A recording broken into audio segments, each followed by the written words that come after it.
لندن. عبر سكايب ينضم الينا سيد صلاح الانصاري الباحث في معهد كويليام للابحاث. اهلا بك سيد صلاح. يعني بدايه، ما هو تقييمك لهذا البرنامج الحكومي البريطاني وجدواه في تحقيق الاهداف المرجوه منه في مكافحه التطرف والحد منه؟ اعتقد ان يعني تقييمي ليه في البدايه هو ايجابي جدا. الارقام اول مره تظهر ارقام حقيقيه ستثري من النقاش بين الفرقاء. كما تعلمي برنامج بريفنت بيتعرض للنقد خصوصا من بعض التيارات اليسارية والتيارات المتأسلمة بحجة أنه مثلا يعني غير مفيد، غير مجدي، لا يعتمد على أرقام دقيقة، لا يعني يستهدف طائفة معينة مثلا كالمسلمين. هذه المرة هذه النتائج لما تظهر بهذا الشكل وبهذه الدقة، هذه المعلومات الواردة فيها بتحديد الشخص، تحديد الفئة العمرية، أغلبهم من الذكور، أقلية إناث، تحديد حتى المكان فين بالضبط موجودين فين، أغلبهم في لندن وبعض الأماكن خارج لندن. حددت نوع التطرف نفسه، هو جاي منين بالضبط، يميني أو متأسلم. أغلبه طبعا متأسلم التيار الإسلامي السياسي هو اللي مكتسح. اليميني أقل 10% تقريبا من المحالين هم من. الإضافة الثانية أن الإجابة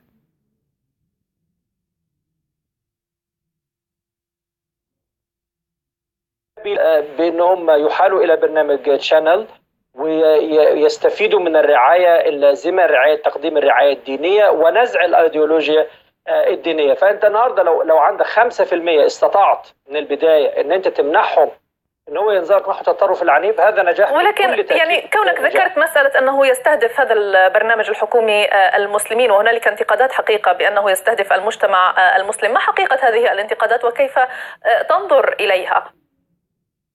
اولا هي يعني غير مفيده جدا، ويعني اقول انها يعني هو الذي يثير هذا هو دائما الطائفه المتضرره منه اللي هم تيار الاسلام السياسي. التيار الاسلامي السياسي يخشى من هذه الاستراتيجيه لانها بتعيق عمله في الواقع، لانها بتستهدف كل الجهود اللي هم بيبذلوها لادلجه الناس. البرنامج من البدايه بيمنحهم من الوصول لهذا الغرض. طبعا هو كلام غير حقيقي، الدعوة مجرد دعوة بدون أي بينة. البرنامج زي أي برامج الرعاية الأخرى، هي برنامج يراعي الناس. يعني في الإرهاب والتطرف هذا يعتبر شيء يعني سيد صلاح، ما نود أن نعرفه هنا، هل بالفعل فقط يقتصر اختيار من يخضعون لهذا البرنامج على أفراد من الجالية المسلمة؟ كيف يتم اختيار من يتم إخضاعهم لهذا البرنامج؟ هو غير صحيح طبعا. هو أولا هو بيستهدف أي شخص سواء من يعني الأصل الأبيض، السكان الأصليين، إذا أبدوا علامات يمينية مثلا معادية للمهاجرين، معادية لليهود، لها شعارات نازية، دول أيضا بيمثلوا 10%. لكن المشكلة هي نسبة وتناسب. أكبر النسبة المحالة هي من التيار الإسلامي المتأسلم. هذا لا يعني أنه هو بيستهدف المسلمين، لا، عشان خاطر الناس اللي محالة هم نسبتهم أكبر، اللي بيتبنى هذا الفكر الإسلامي السياسي وبيتعاطف معاه هم نسبة أكبر من نسبة المتطرفين اليمنيين.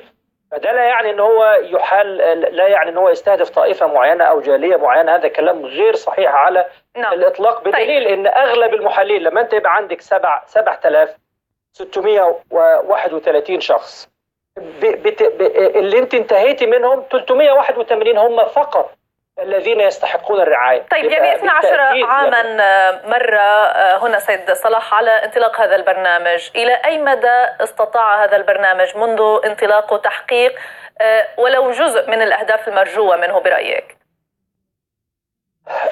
أنا شايف طبعا أنه هو ركيزة أساسية.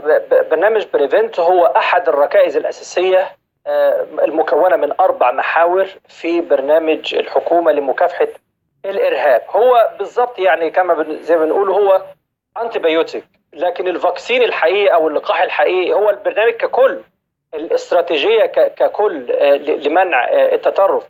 الأرقام اللي ظهرت حديثا زي ما قلت لحضرتك 5% استطاعت ان هي تمنع الناس من ان هم ينزلقوا. هذه تؤكد بما لا يدع مجال للشك ان البرنامج مطلوب وجوده، مطلوب استمراره، لكن في الوقت نفسه مطلوب تطويره. يعني هو لابد ان هو في الوقت من وقت الى اخر لابد ان هو يتعامل مع المستجدات، تطور ظاهرة التطرف نفسها، موضوع مثلا الإرهاب أونلاين، كل ده أشياء جديدة لابد أن هو من وقت لآخر إن البرنامج نفسه يعني يستجيب لهذه المتغيرات. شكرا جزيلا لك سيد صلاح الأنصاري، الباحث في معهد كوليام للأبحاث.